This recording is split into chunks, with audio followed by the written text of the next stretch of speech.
നമസ്കാരം. മലയാളി വാർത്തയിലേക്ക് സ്വാഗതം. പ്രണയ സൗന്ദര്യ ഭാവനകളെ വികാരദീപ്തമാക്കിയ സ്വപ്ന ഗായിക ആശാ ഭോൺസ്ലെ അന്തരിച്ചു. 92 വയസ്സായിരുന്നു. പെട്ടെന്നുണ്ടായ ദേഹാസ്വസ്ഥതയെ തുടർന്ന് മുംബൈ ബ്രീച്ച് കാൻഡി ആശുപത്രിയിൽ ചികിത്സയിലായിരുന്നു.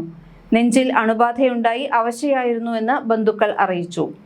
ഭൗതിക ശരീരം തിങ്കളാഴ്ച രാവിലെ 11 മണിക്ക് പൊതുദർശനത്തിന് വയ്ക്കും. സംസ്കാരം തിങ്കളാഴ്ച വൈകുന്നേരം 4 മണിക്ക് മുംബൈയിലെ ശിവാജി പാർക്കിൽ നടക്കുമെന്ന് മകൻ ആനന്ദ് ഭോസ്ലെ അറിയിച്ചു. ചലച്ചിത്ര പിന്നണി ഗായിക ലതാ മങ്കേഷ്കറുടെ ഇളയ സഹോദരിയാണ് ആശാ ഭോസ്ലെ. മറാഠ നാടകവേദിയിലെ ഗായകനായിരുന്ന ദീനനാഥ് മങ്കേഷ്കറുടെ മകളായി 1933 സെപ്റ്റംബർ 8-ന് ഇൻഡോറിൽ ഒരു കൊങ്കണി കുടുംബത്തിലായിരുന്നു ആശയുടെ ജനനം. അമ്മ ശുദ്ധമാതി. ലതാ മങ്കേഷ്കർ, ഹൃദ്യനാഥ് മങ്കേഷ്കർ, ഉഷ മങ്കേഷ്കർ, മീന മങ്കേഷ്കർ എന്നിവരാണ് സഹോദരങ്ങൾ. 14 വയസ്സുള്ളപ്പോൾ 30-കാരനായ ഭോസ്ലെയെ ആശ വിവാഹം കഴിച്ചു. എന്നാൽ ഭോസ്ലെയുമായുള്ള ജീവിതം ദുരിതപൂർണമായിരുന്നു. അധികം താമസിയാതെ അവർ വിവാഹബന്ധം വേർപ്പെടുത്തി 3 കുട്ടികളുമായി തിരികെ വന്നു. തൻ്റെ സംഗീതത്തിൽ കൂടുതൽ ശ്രദ്ധ കേന്ദ്രീകരിച്ചു. പ്രശസ്ത സംഗീത സംവിധായകൻ OP നയ്യാരായിരുന്നു ആശയുടെ കഴിവിനെ തിരിച്ചറിഞ്ഞത്. OP നയ്യാരും ആശയും തമ്മിൽ വളർന്ന പ്രണയവും ആശയ്ക്ക് അവസരങ്ങൾ ലഭിക്കാൻ സഹായിച്ചു. 2 ദശകത്തോളം OP നയ്യാറിന്റെ ഗാനങ്ങൾ ആശ പാടി. ഈ കൂട്ടുകെട്ടിൽ നിരവധി മനോഹര ഗാനങ്ങൾ പിറന്നു. 1985-ൽ കമൽഹാസൻ, ഋഷി കപൂർ, ഡിംപിൾ നടിച്ച സാഗറിലെ ഓ മറിയ എന്ന ഗാനം ഏറെ പ്രശസ്തമാണ്. നയ്യാർ ഭോസ്ലെ കൂട്ടുകെട്ടിൽ 320 ഗാനങ്ങളാണ് ജനിച്ചത്. ദേഖോ കസംസെ, ആയിയെ മെഹ്റബാൻ എന്നിവ അതിൽ ചിലത് മാത്രം. ലതയെ കൊണ്ട് പാടിപ്പിച്ചിട്ടുണ്ടെങ്കിലും ആശയായിരുന്നു നയ്യാറിന്റെ ഫസ്റ്റ് ചോയ്സ്. തൻ്റെ ഈണങ്ങൾക്ക് ആശയുടെ ശബ്ദമാണ് കൂടുതൽ യോജിക്കുന്നതെന്നായിരുന്നു നയ്യാർ എപ്പോഴും പറയാറുള്ളത്. ആ കൂട്ടുകെട്ടിനും പ്രണയത്തിനും അത്യന്തം വേദനിപ്പിക്കുന്ന ഒരു അന്ത്യമാണ് സംഭവിച്ചത്. പ്രാൺ ജായേ പർ വചൻ ന ജായേ എന്ന ചിത്രത്തിൽ ചൈൻസെ ഹംകോ കഭി അപ്നെ ജിനെ ന ദിയ എന്ന ഗാനം ആലപിച്ചാണ് ആശ നയ്യാറിന്റെ ജീവിതത്തിൽ നിന്നും പടിയിറങ്ങിയത്. ഇരുവരും വേർപിരിഞ്ഞതോടെ ആശ RD ബർമന്റെ സംഗീത സംവിധാനത്തിലാണ് പിന്നീട് കൂടുതൽ പാട്ടുകൾ പാടിയത്. ആ ബന്ധം പിന്നീട് ഇരുവരുടെയും വിവാഹത്തിലും കലാശിച്ചു. ആശയേക്കാൾ 6 വയസ്സിന് ഇളയതായിരുന്നു ബർമൻ. 1943-ലാണ് ആശാ ഭോസ്ലെ ആദ്യമായി തൻ്റെ ഗാനം റെക്കോർഡ് ചെയ്തത്. മാഛാഭാൽ എന്ന ചലച്ചിത്രത്തിൽ ചല ചല നൗബാല എന്ന ഗാനം പാടി ചലച്ചിത്ര മേഖലയിൽ തുടക്കം കുറിച്ചു. അന്ന് 10 വയസ്സ് മാത്രമായിരുന്നു ആശയ്ക്ക്. 1957-ൽ പുറത്തിറങ്ങിയ നയാ ദൗർ എന്ന ചിത്രത്തിലെ ഗാനങ്ങൾ അവരെ മുൻനിര നായികമാരുടെ നിരയിലേക്ക് ഉയർത്തി. 1200-ഓളം ഗാനങ്ങൾ ആശാ ഭോൺസ്ലെയുടെ ശബ്ദത്തിൽ പുറത്തു വന്നു. ലോകത്ത് ഏറ്റവും കൂടുതൽ ഗാനങ്ങൾ റെക്കോർഡ് ചെയ്ത ഗായിക എന്ന നിലയിൽ ഗിന്നസ് ബുക്ക് ഓഫ് വേൾഡ് റെക്കോർഡ്സിൽ ആശാ ഭോൺസ്ലെ ഇടം നേടി. സഹോദരി ലതാ മങ്കേഷ്കറെ അനുകരിക്കാൻ ശ്രമിക്കാതെ സ്വന്തമായൊരു ശൈലി ഉണ്ടാക്കിയെടുക്കാനാണ് ആശാ ഭോൺസ്ലെ എപ്പോഴും ശ്രമിച്ചത്.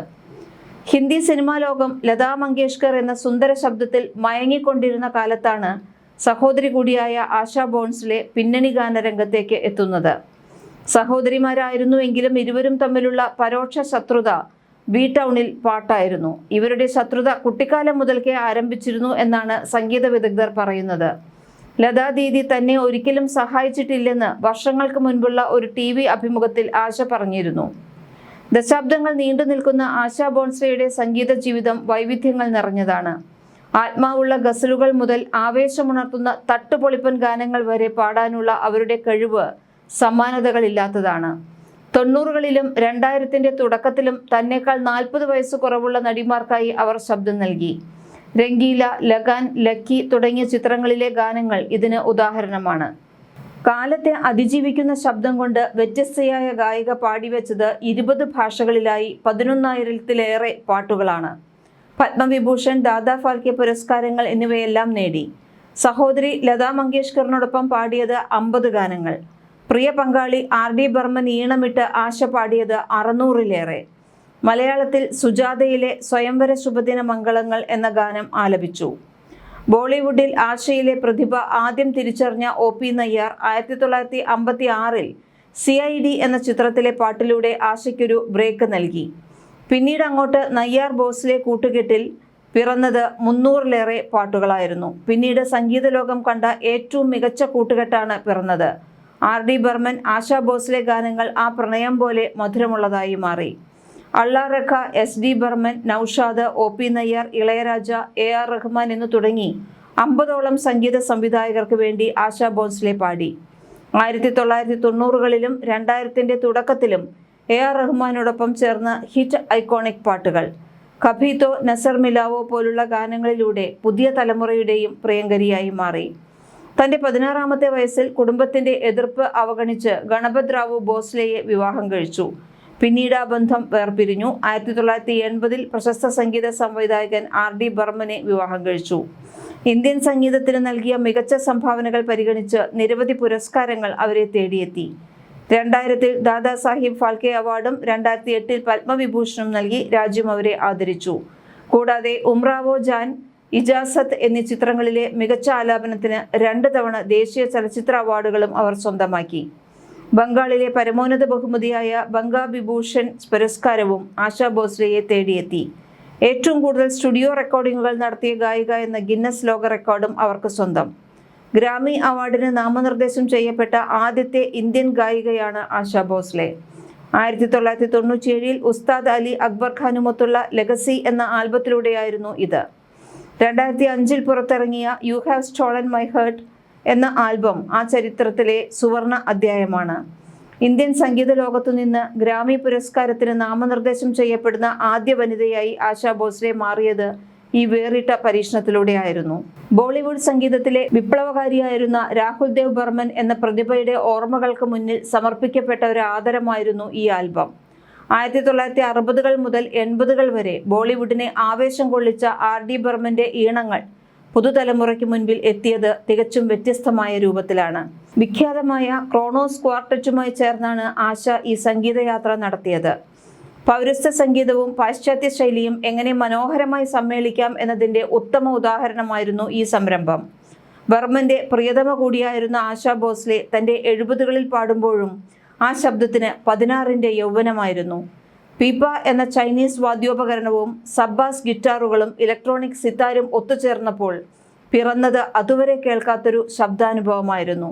മഹാരാഷ്ട്ര സംസ്ഥാനത്തിൻ്റെ 17 അവാർഡുകളാണ് അവരെ തേടിയെത്തിയത്. സാഹിത്യത്തിൽ അമരാവതി സർവകലാശാലയിൽ നിന്നും, ജൽഗാവ് സർവകലാശാലയിൽ നിന്നും, കലയിൽ സൽഫോർഡ് സർവകലാശാലയിൽ നിന്നും അവർക്ക് ഡോക്ടറേറ്റ് ലഭിച്ചു. കലയിലെ മികച്ച സംഭാവനയ്ക്ക് ഫ്രെഡി മെർക്കുറി അവാർഡ് ആശയ്ക്ക് ലഭിച്ചു. 2002 നവംബറിൽ ബർമിംഗ്ഹാം ഫിലിം ഫെസ്റ്റിവൽ അവർക്ക് പ്രത്യേക ആദരം നൽകി. 2021-ൽ മഹാരാഷ്ട്ര സർക്കാർ മഹാരാഷ്ട്ര ഭൂഷൺ നൽകി ഭോസ്ലെയെ ആദരിച്ചു. കഴിഞ്ഞ 50 വർഷത്തിലെ മികച്ച 20 സംഗീത പ്രതിഭകളിൽ ഒരാളായിരുന്നു അവർ. 2011-ൽ ഏഷ്യൻ അവാർഡിൽ സംഗീത ചരിത്രത്തിലെ ഏറ്റവും കൂടുതൽ റെക്കോർഡ് ചെയ്ത കലാകാരിയായി ഭോസ്ലെയെ Guinness book of world records ഔദ്യോഗികമായി അംഗീകരിച്ചു. 1947 മുതൽ 11,000-ലധികം സോളോ, ഡ്യുവറ്റ്, കോറസ് ഗാനങ്ങൾ 20-ലധികം ഇന്ത്യൻ ഭാഷകളിൽ റെക്കോർഡ് ചെയ്തതിന് ഏറ്റവും കൂടുതൽ സ്റ്റുഡിയോ റെക്കോർഡിംഗുകൾ എന്നതിന് സെബാസ്റ്റ്യൻ കോയിൽ നിന്ന് സർട്ടിഫിക്കറ്റ് ലഭിച്ചു. ഈ ചടങ്ങിൽ അവർക്ക് ലൈഫ് ടൈം അച്ചീവ്മെന്റ് അവാർഡും ലഭിച്ചു. 2013-ൽ മായി എന്ന ചിത്രത്തിലൂടെ അഭിനയ രംഗത്തും അവർ പരീക്ഷണം തുടർന്നു. ജോധ്പൂർ നാഷണൽ യൂണിവേഴ്സിറ്റിയിൽ നിന്ന് ആദ്യത്തെ ഡോക്ടർ ഓഫ് ലിറ്ററേച്ചർ പുരസ്കാരം നേടിയത് ആശാ ഭോസ്ലെയാണ്. 2015-ലെ BBC-യുടെ 100 പ്രചോദനാത്മക വനിതകളുടെ പട്ടികയിലും ഇവർ ഇടം നേടി. ഒരിക്കലും പ്രായമാവാത്ത, കാലത്തെ അതിജീവിക്കുന്ന ശബ്ദം തന്നെയാണ് ആശാ ഭോസ്ലെ എന്ന ഗായികയെ വ്യത്യസ്തയാക്കുന്നത്. ന്യൂസ് ഡെസ്ക് മലയാളി വാർത്ത.